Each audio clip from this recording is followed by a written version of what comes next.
Hi guys, welcome to the video. Hope you're doing well. This is Just Kong. I am here to talk to you about a concept that I know may seem quite controversial.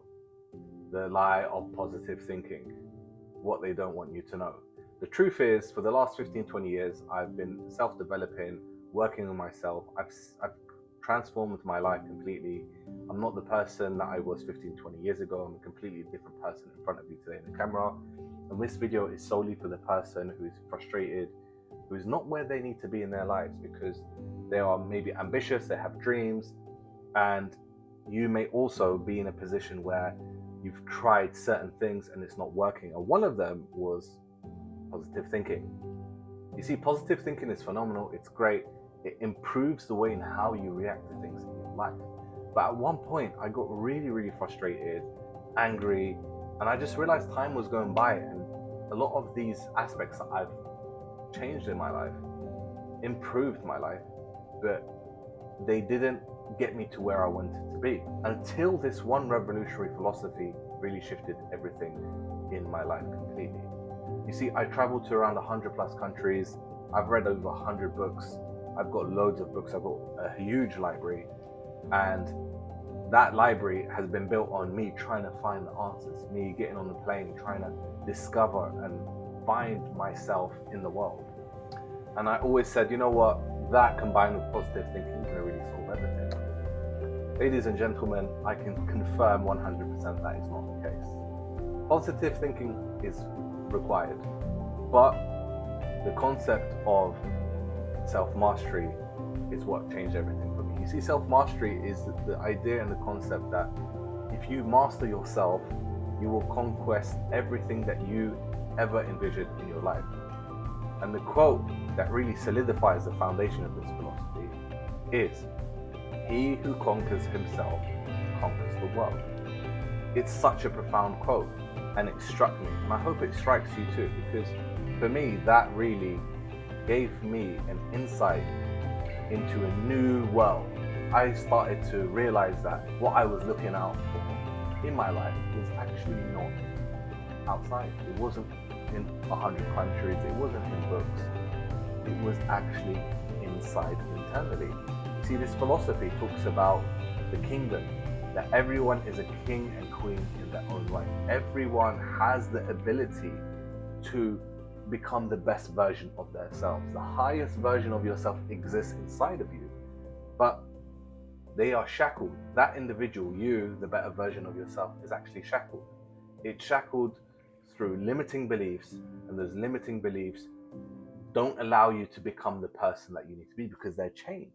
The best version of yourself is chained, and things that induce those shackles are things like, as I said, limiting beliefs, ego, anger, frustration, rethinking the past, self-sabotaging yourself. You know, you start something, you don't finish it, you get into a position where you feel angry and frustrated at the world, you know, where you know you're a phenomenal individual. You have so much great talent, you have so much ability, creativity, but it's not taking off. You know, the project that you work on, you know, it's not taking off, it hasn't been a success. You've tried so many different projects and you're just in a rut, and time's going on and you're seeing people, you know, get ahead in their lives, and you're just sitting there and saying to yourself, you know, why me? You know, the victim mentality, why me? And I can tell you that and explain that in detail because that's how I've been for a long time in my life. And until I discovered the way of mastery, it's essentially 33 laws of self-mastery, the 33 irrefutable laws of self-mastery. These are tenets and laws that step by step break down every single shackle that I've had in my life. And it was such a profound transformational experience for me that I wanted to share it with the world. I realized that was my calling, that was my purpose. I wanted to help people transform, and one of them is the person who was just like me, who just believed having a positive, you know, mindset was enough to achieve and go out and make it happen. That is not the case, and that's only when I was introduced to this concept. You see, every single one of us has the capacity to change. But how can you help yourself if you are unaware? And that's what we're talk about in this video. You see, in this video, I want to highlight something of the first tenet. It's called the crown reflection. Since you're a king and queen, but you've yet to be crowned, inside your kingdom exists a better version of yourself, but they are shackled. But you would never know that if you didn't watch this video. How do you unshackle them? Every shackle has to be eradicated step by step, and only then will you have complete freedom of your life.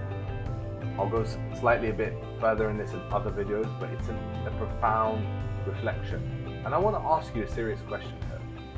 How many of you realize who you actually are? How you actually are? Do you perceive yourself in the truest form? And what I mean by that is, how you view yourself, is that how a third person would view you? Because when you have a vision of who you are, it's another limiting belief. Some of you maybe have aspirations in different careers, different jobs, different businesses, but the true version of yourself will never get to that level unless you master. And it is a revolutionary idea for me, and I wanted to highlight in this video that if you would like this idea and to learn more about it, make sure to hit the subscribe button, and I will be doing a step-by-step series into the 33 laws of self-mastery. Irrefutable. If you follow them one by one, you will really uncover who the real person is and who you need to be in your life. So thanks for watching, guys, and stick around, leave your comments below, and I'll see you on the next one.